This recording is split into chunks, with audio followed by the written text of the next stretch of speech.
let's talk to Zuma. Let me put Zuma on the line. Problematizing. Shut up, you stay lazy and listen. I will murder you.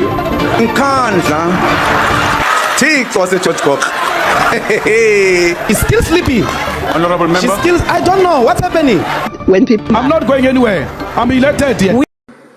We will not tolerate violence and acts of lawlessness directed at foreign nationals.